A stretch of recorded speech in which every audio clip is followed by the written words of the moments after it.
So for this first shot, I used 2 green screens, one that I draped over some PVC pipe propped up on some tripods. That was for the foreground, and then I had one in the background. Then I filmed 2 separate shots, one of me stepping over that green screen in the foreground onto a table, and then a second shot of just the TV.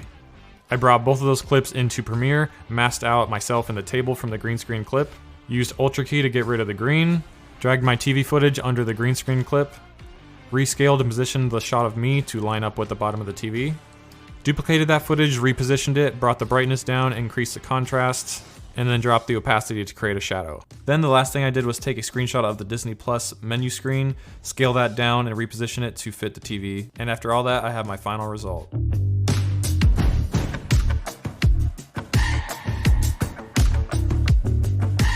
For this shot, I filmed 2 different clips, one with the hammer attached to a string and hanging in front of a blue screen, and the second of me acting out the motion. In Premiere, I masked around the hammer, getting rid of the string, used Ultra Key again to get rid of the blue, dragged the footage of me underneath the clip of the hammer, and then keyframed the rotation and the position to match up with the movement of my hand, giving me the final result.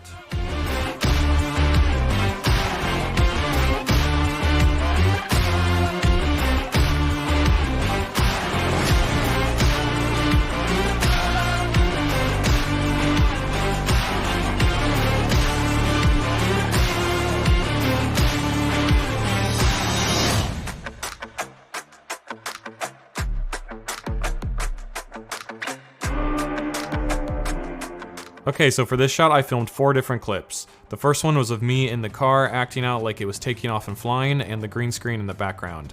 Then for the second clip I filmed it with a drone that I started at the same height and the same angle as the camera that filmed the last clip. Then flew up into the air a few hundred feet and turned the drone to the left so that I can match that movement up with me turning the wheel from the car shot.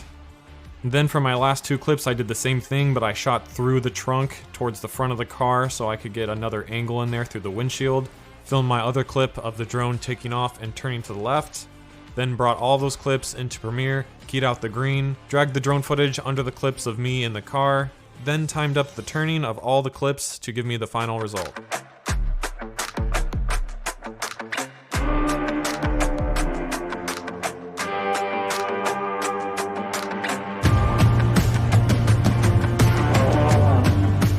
For this shot, I filmed 2 different clips. The first one was of me walking in front of a green screen, and the second was of a toy TIE fighter that I put on a table and shot in the same lighting conditions as my first clip. Then I masked and keyed out the green screen shot, scaled it down and repositioned it, duplicated that footage, flipped it vertically, repositioned it underneath, dropped the opacity, added a blur, and this created a reflection on the table.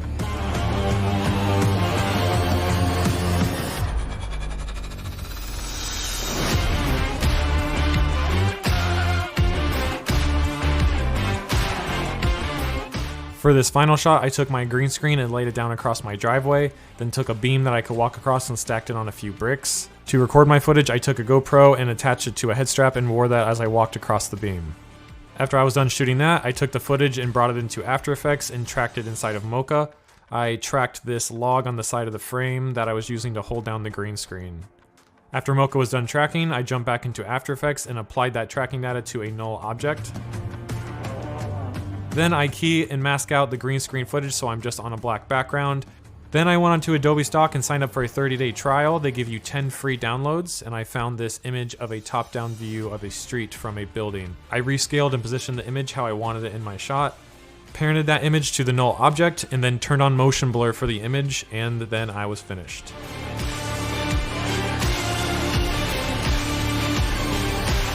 Alright guys, thanks so much for watching today's video. I hope you found it interesting. If you did, go ahead and leave a thumbs up. And if you want me to get into any more detail about any of the effects from the video, make sure to leave a comment down below letting me know.